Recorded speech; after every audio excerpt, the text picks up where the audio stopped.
Saudações a todos! No último encontro falávamos sobre o pecado por pensamento que Jesus nos ensinou, que pecamos pelo pensamento, que erramos pelo pensamento, e comentávamos o que Kardec nos traz no Evangelho segundo o Espiritismo, que há três situações, quando já aqueles que já nem têm um mau pensamento, aqueles que têm maus pensamentos, mas rebatem, mas lutam, e aqueles que se comprazem nos maus pensamentos, ou seja, alimentam os maus pensamentos, né? Se entregam aos maus pensamentos. E é colocado ali que são três situações distintas, né?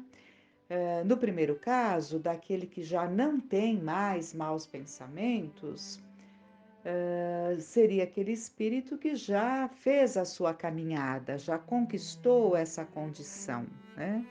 Aqueles que estão em luta estão em vias de realizar esse progresso, ainda têm ali momentos de maus pensamentos, mas lutam, mas rebatem, portanto, estão em luta, estão em vias de aos poucos irem conquistando essa condição de não ter mais maus pensamentos.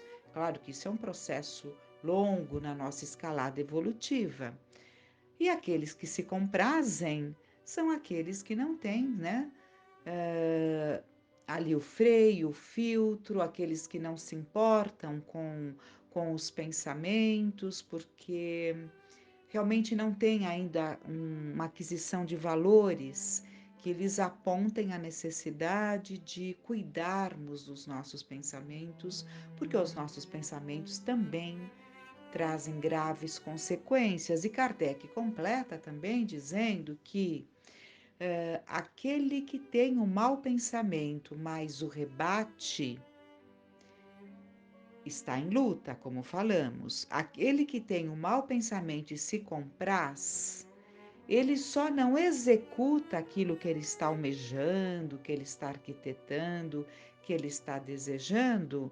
Muitas vezes, se ele não executa, é por falta de circunstâncias ou até por receios, né? Porque nós podemos ter receios de tomar determinadas atitudes que os nossos desejos nos apontam e que gostaríamos, mas receamos alguma perda que não nos interessa. Então, não é um freio, não é uma luta, né? Não é um parar de ter aquele pensamento e não executar aquilo no sentido de valores, e sim de conveniências, né? Não nos é conveniente que percebam que façamos certas coisas, não nos é conveniente que descubram que fizemos tal coisa ou tal ou outra coisa, né? Então, há essa situação toda. E falávamos sobre o livro E para o Resto da Vida, que foi escrito por Wallace Leal Rodrigues.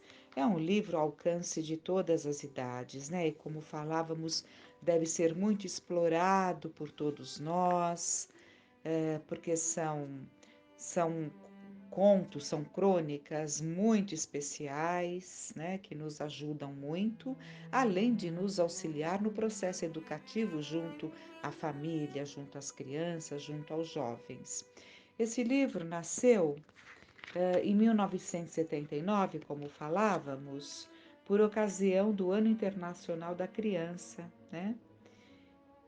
E o Wallace Rodrigues, Leal Rodrigues, ele trabalhava, né, nessa editora, o Clarim, uma editora que tem muitos livros espíritas, jornal e periódicos espíritas, né, lá em Matão. E ele trabalhando lá, um grande escritor, um grande cronista, ele faz esse livro então, quando as Nações Unidas proclamaram em 1979 o Ano Internacional da Criança. Então, buscando ali um livro que alertasse de alguma forma, né, que desse um parâmetro aos processos educativos, ele faz esse livro baseado, é uma adaptação das crônicas publicadas pela revista Seleções. Os mais antigos, que têm aí umas décadas de vida, se lembram, né? Era muito, muito interessante, muito boas. Saía, eu só não me lembro se era mensalmente, né? Era uma revista. Seleções do Reader Digest, né? Acho que deve ser assim mais ou menos. E ele pega ali, né? Algumas crônicas, várias crônicas dessas revistas, e ele coloca a página, o, o mês, né? O ano, tudo certinho, para que possa até se pesquisar, né? E baseada nessas crônicas, ele traz ali várias experiências interessantes, mas nós vamos pegar antes, na parte do prefácio. Emmanuel faz um prefácio neste livro. Sustentar a campanha de esclarecimento contra a influência do mal. O tema é experiências pessoais. Sustentar a campanha de esclarecimento contra a influência do mal, preservando-nos contra a criminalidade, é dever nosso. Em nos referindo, porém, ao plano familiar, surge sempre um instante em que somos constrangidos a ver alguns dos nossos entes queridos à beira de experiências pessoais que consideramos difíceis ou dolorosas. Nessas ocasiões, supomos perceber toda a extensão dos perigos a que se expõem e costumamos temer por eles. Às vezes caminham na direção de graves riscos que conhecemos de oitiva. Noutras circunstâncias, dirigem-se para situações embaraçosas, em cujas correntes de sombra admitimos haver, noutro tempo, sofrido ou navegado. Que fazer em lances desses, nos quais surpreendemos corações amados, afeição de viajores desprevenidos, escalando o monte agressivo da tentação, ameaçados por avalanches que talvez lhes arrasem as melhores possibilidades da existência? Antes de tudo, reconheçamos que nenhuma criatura se sente feliz com nossas intervenções indébitas, no sentido de lhe cercear a liberdade de tentar, por si mesmas, a construção da própria felicidade. Cada um de nós é um mundo por si, porque o Criador nos dotou a cada um de características individuais inconfundíveis. Emoções e pensamentos, tanto quanto as impressões digitais, variam de pessoa a pessoa. Consequentemente, determinados caminhos que nos fizeram menos felizes em outra época serão provavelmente os mais adequados à edificação da vitória espiritual sonhada para os entes que amamos, enquanto que certas criaturas que nos parecem menos simpáticas serão possivelmente as mais capazes de resolver-lhes os problemas que talvez, sem o concurso dessas mesmas criaturas, permanecessem indefinidamente insolúveis. Por outro lado, as circunstâncias que rodeiam agora os seres que abençoamos com a nossa extremada afeição podem não ser idênticas àquelas com que fomos defrontados nos dias que se foram, e muitas vezes nas condições em que falimos. Revelar-se-ão muito mais vigorosos que nós mesmos, impondo-se a ocorrências desagradáveis e criando talvez respeitáveis padrões de conduta para o reconforto e a segurança de muitos. Tenhamos, assim, suficiente cautela para não ferir a independência pessoal daqueles a quem amamos, neles enxergando filhos de Deus quanto nós próprios, com necessidades semelhantes às nossas, guardando o direito de construir suas vidas segundo o preço das experiências que se proponham a pagar, no mesmo critério com que temos resgatado o custo das nossas. E, sempre que nos vejamos em supostos perigos, saibamos que a melhor forma de auxílio que lhes poderemos prestar será, invariavelmente, o amparo da oração e a bênção da boa palavra, com que se sintam encorajados a trabalhar e servir, lutar e vencer com o apoio do bem. Então, nós vemos aqui Emmanuel nos trazendo essa brilhante orientação no sentido de que muitas vezes nos defrontamos com situações dolorosas ali junto aos nossos afetos, mas é preciso que os auxiliemos sem invadir a sua liberdade, né? Sem invadir a sua escolha, quando já tem ali a possibilidade da escolha, né? A idade, a maturidade, e é preciso que nós auxiliemos com essa compreensão. Mesmo os mais novos, né? Nós vimos no último encontro, no último áudio, ali a lição das penas, né? Que duas irmãs ali muito afoitas, muito sonhadoras, gostavam de inventar histórias sobre as pessoas. E essas histórias muitas vezes criavam situações muito embaraçosas, né? Colocando as famílias, a vizinhança ali em situações muito desagradáveis. E a mãe, né, observando tudo isso, e elas muito arrependidas quando essas situações surgiam, pedia desculpas, prometiam que não fariam mais isso, mas já era uma viciação, embora pequeninas, já era uma viciação de comentar, era tudo uma imaginação, né? Mas elas criavam ali aquela situação. E quantos que não criam boatos ou até mesmo verdades, mas mesmo sendo verdades, não temos o direito de propagar privacidades da vida alheia, né? E a mãe ali pede para que elas cortem uma almofada de penas e as penas se esvaindo no ar, voando no ar. A mãe dá uma almofada e fala: agora coloquem essas penas de novo e montem a almofada. E elas dizem: mas mamãe, como? Estão voando longe. E a mãe fala: assim é quando as pessoas, nem falou vocês, né? Assim é quando as pessoas falam das demais, aquilo se propaga e nunca mais se voltará ao ponto de partida. Ou seja, não há como você desconstruir aquilo que você propagou, porque aquilo vai, né? E vamos agora ver uma outra, a bolsa. Deixe-me aqui, que eu perdi a página, mas é muito linda também essa lição da bolsa, é muito, é um aprendizado enorme essa lição que ele nos traz da bolsa, porque nós vamos aprender também, tem tudo a ver com essa discrição que temos que ter,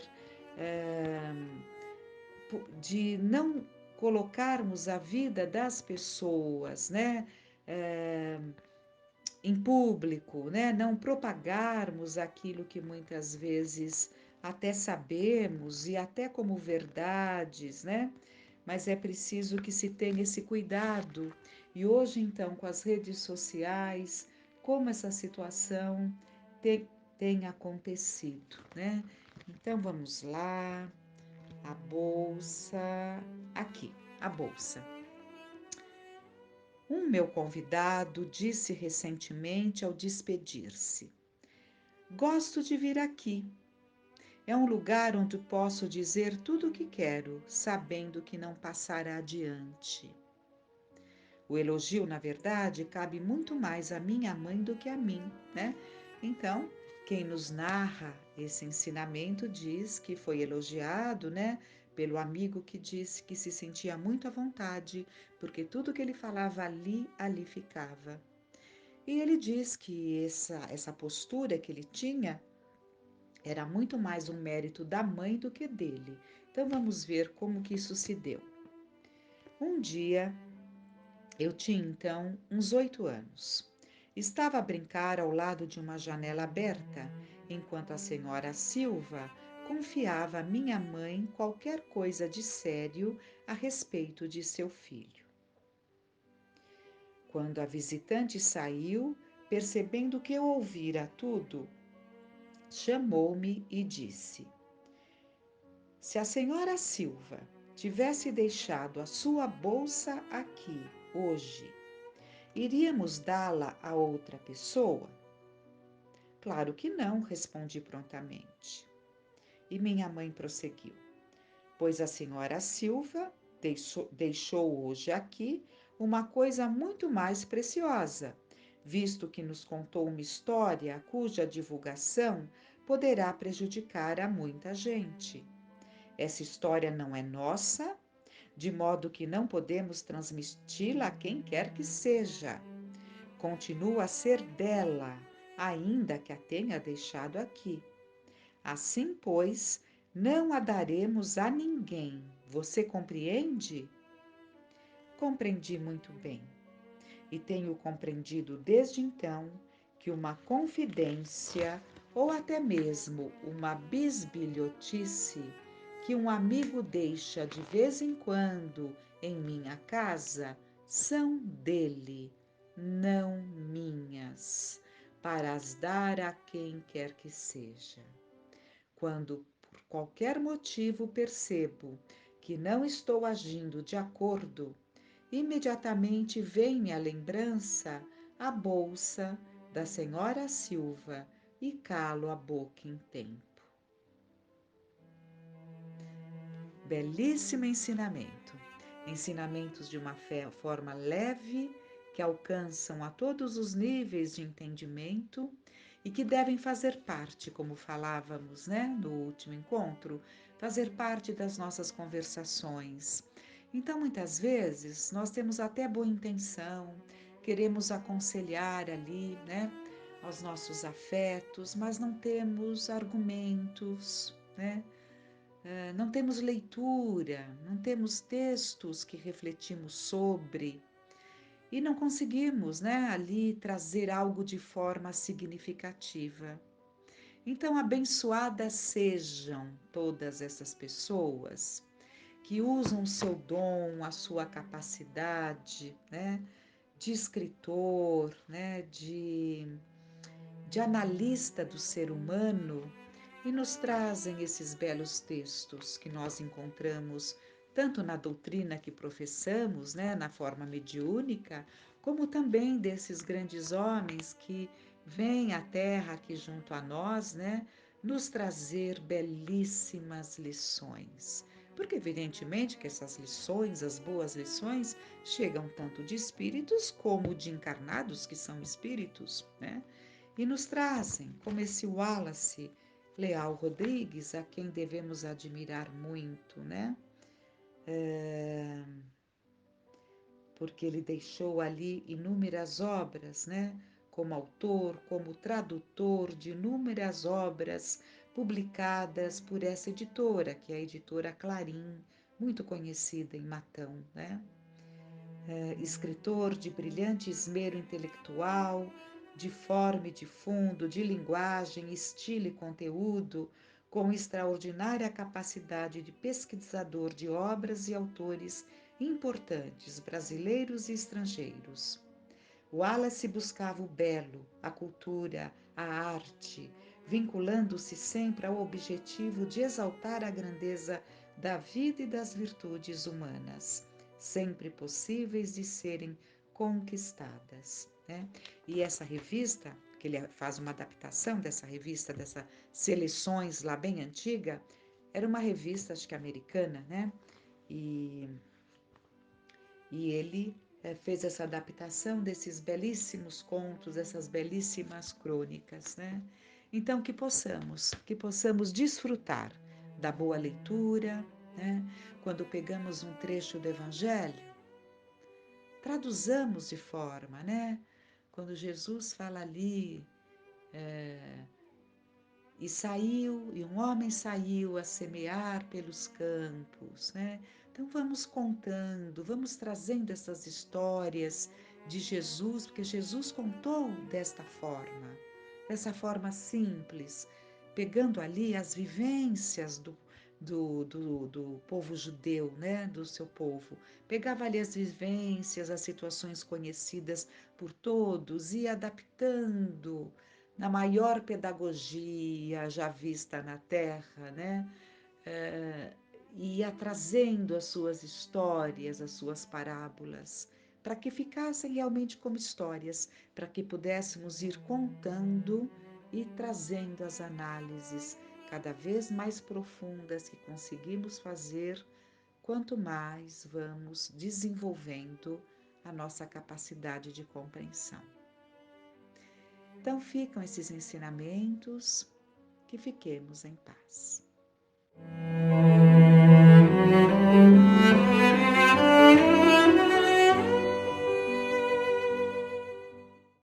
Olá pessoal, tudo bem?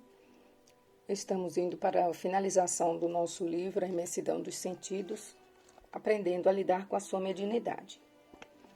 O papel da imagem.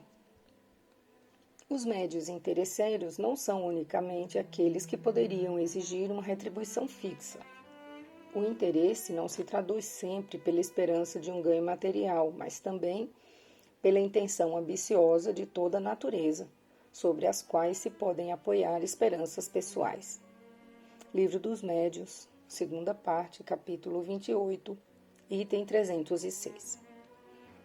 O Duque de La Rochefoucauld, autor de célebres máximas, dizia que o interesse é uma homenagem que o vício presta à virtude. Realmente, o indivíduo interesseiro é como uma faca dourada. De um lado, desonestidade perspicaz. De outro, engenhosa dissimulação. As crianças trazem em sua bagagem espiritual seculares experiências. Apresentam tendências inatas e potencialidades adormecidas. Sejam quais forem os obstáculos que se apresentem em seu desenvolvimento, elas possuem dentro de si a força de progredir, isto é, uma determinação inabalável. Carregam em sua intimidade a lei do progresso. Para as crianças, a aprendizagem não é um processo inteiramente novo. É, na verdade, um rememorar, pois elas são velhos filhos de Deus. As almas precisam reaprender certas lições não aproveitadas corretamente, realizar novos saltos de aquisição e completar fases de assimilação de conhecimentos, com vistas a ampliar sua forma de interpretar o mundo. Somos todos aprendizes no laboratório da vida.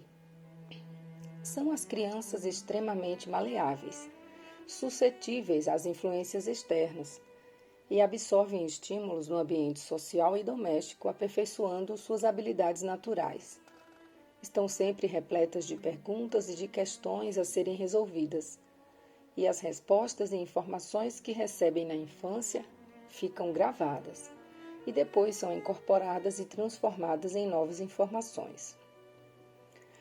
A postura e o sistema de valores dos pais são traduzidos por elas através de expressões fisionômicas e do respectivo comportamento, da entonação de voz, de suas reações diante da realização ou da frustração e das normas que adotaram para viver.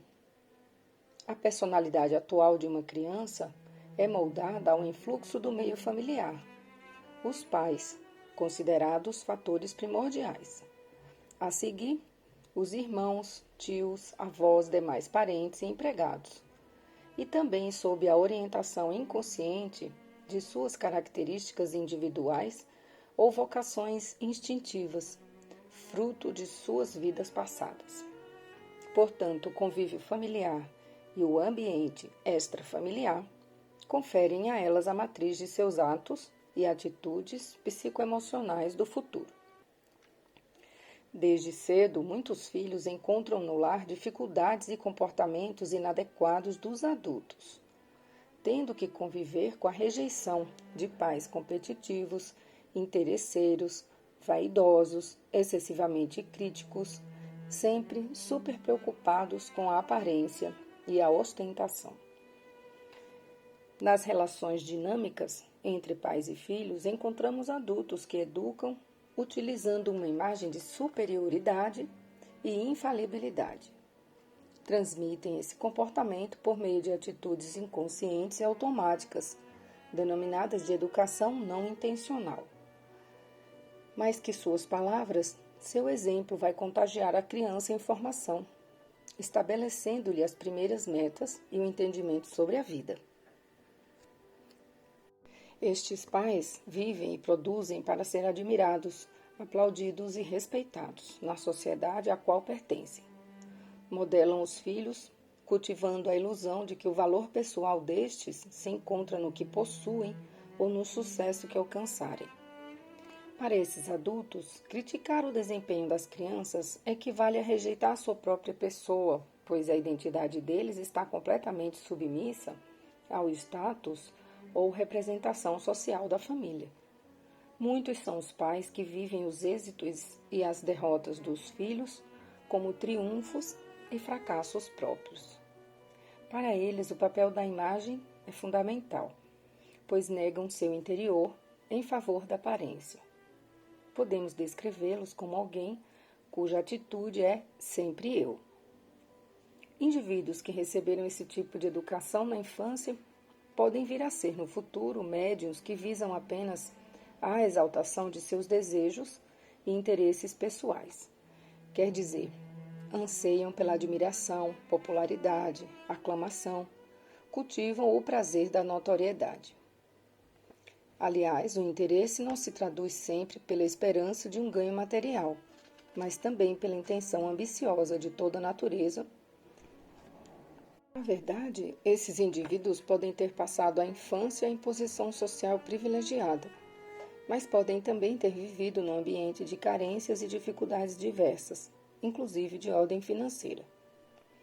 Médios interesseiros são pessoas que gostam de estar no centro das atenções, exibem uma abnegação dissimulada e se utilizam das palavras e do conhecimento como armas diante da meta a ser atingida, o destaque. Apresentam-se com requinte e são tão sutis na arte de representar que podem exercer uma admiração irresistível nos que os cercam.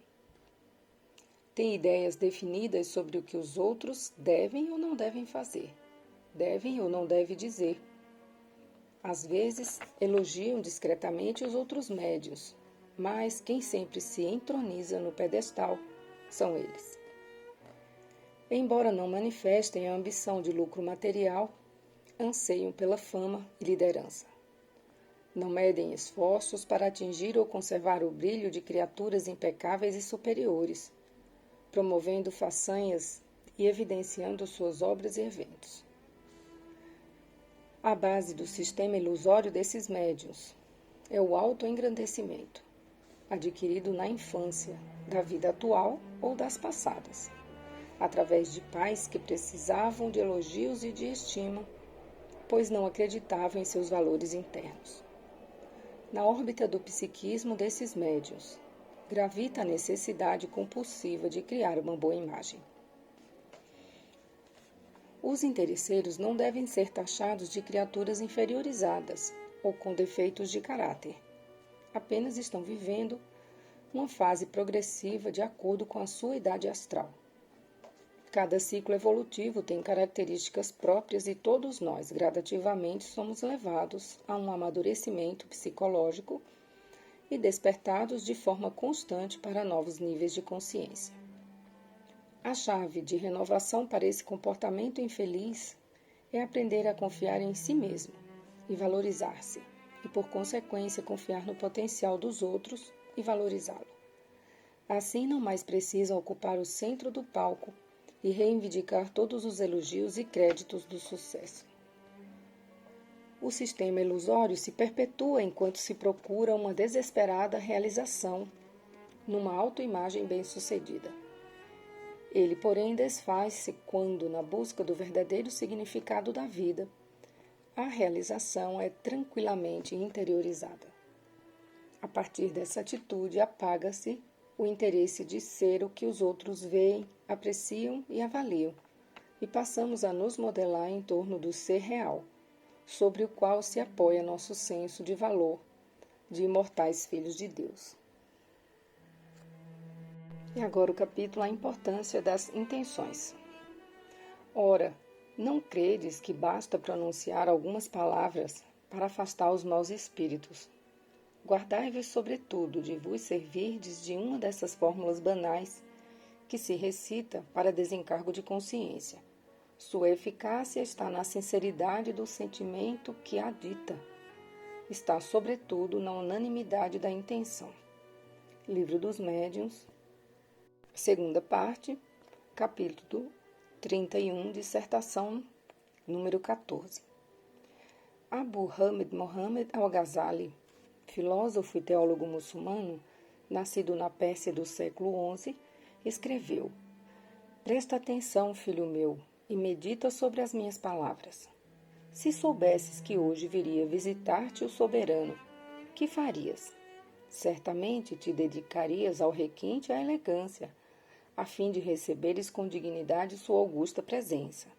Usarias teu melhor vestuário, reorganizarias teus mais preciosos mobiliários para que o soberano tudo observasse. Neste momento, ouve-me, meu filho, pois te considero suficientemente inteligente para interpretar minhas palavras. Deus não olha para os teus atos nem para a tua imagem externa. Deus apenas observa o teu coração e as tuas intenções. E aí fecham as aspas. Somos vistos pela divina providência pelos olhos do amor e avaliados conforme nossas características distintivas, ou seja, nossa singularidade. O presente não é simplesmente uma cópia carbonada de fatos passados, e sim uma doação de novos aspectos a serem por nós incorporados. Cada dia nos concede uma visão ampliada da realidade. Somos, portanto, expressões individualizadas da infinita sabedoria. Ninguém é hoje a criatura que foi ontem. O poder da vida para julgar-nos avalia o nível de consciência em que estamos estagiando no momento. Analisa a síntese das mensagens ou experiências que acumulamos através das diversas etapas evolutivas, por onde transitamos em nossa jornada de almas imortais em busca de crescimento. O grau de intencionalidade é um fator imprescindível na medição do nosso merecimento, principalmente em se tratando de auxílio ou socorro espiritual. Não podemos falar de forma efetiva em eficácia da prece sem levarmos em conta a sinceridade e a intenção com que envolvemos nossos atos e atitudes. A vida providencial é sábia e justa e age em cada criatura de maneira dessemelhante, levando em conta sua individualidade.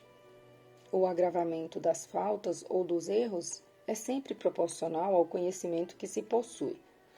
Tanto é verdade que levou Paulo de Tarso a endereçar uma carta a Timóteo, na qual afirma: Nosso Senhor que me julgou fiel, tomando-me para o seu serviço, a mim que outrora era blasfemo, perseguidor e insolente, mas obtive misericórdia, porque agi por ignorância, na incredulidade. Isso é em Timóteo 1, 12 e 13. Como posso orar a Deus? De que maneira devo colocar-me diante do Senhor rogando proteção? Descartando fórmulas banais que se recita para desencargo de consciência, pois a eficácia da prece está na sua sinceridade do sentimento que a dita.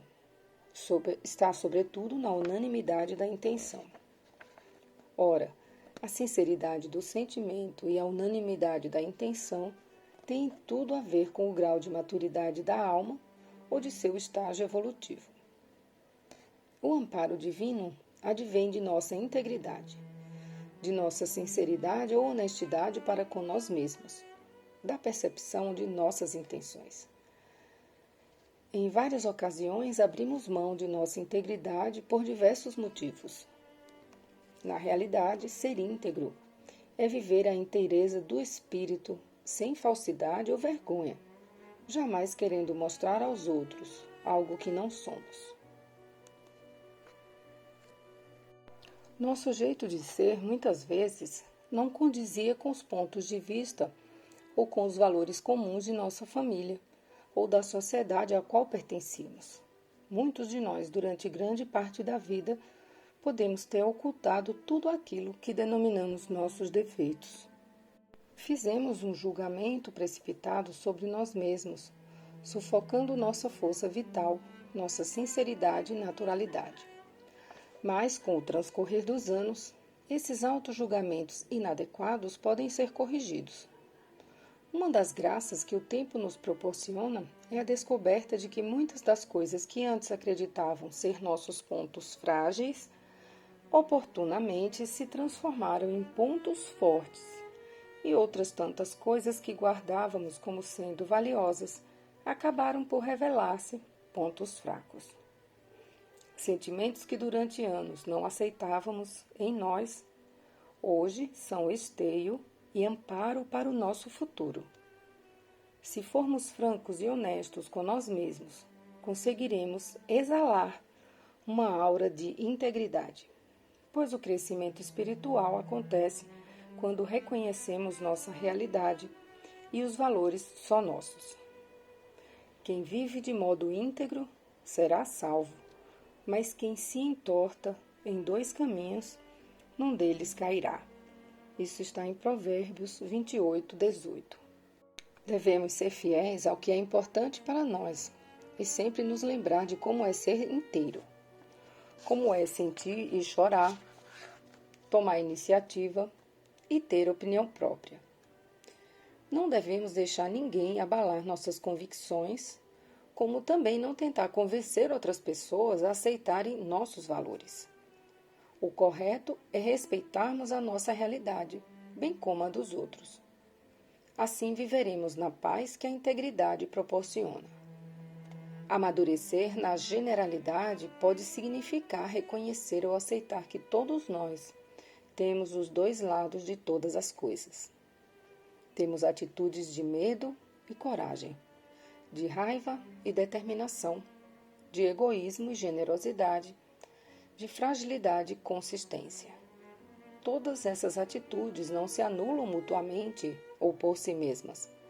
Na verdade, elas nos exercitam a alcançar equilíbrio e respostas diante das dificuldades de nossa vida, dentro e fora de nós mesmos. Às vezes, a vulnerabilidade é o nosso poder. Nossa raiva transforma-se em determinação, e nosso estado depressivo pode ser o caminho para o reencontro com a nossa integridade. Talvez esse modo de ver tenha levado Paulo de Tarso a dizer: por conseguinte, com todo o ânimo, prefiro gloriar-me das minhas fraquezas, para que pouse sobre mim a força do Cristo. Pois, quando sou fraco, então é que sou forte.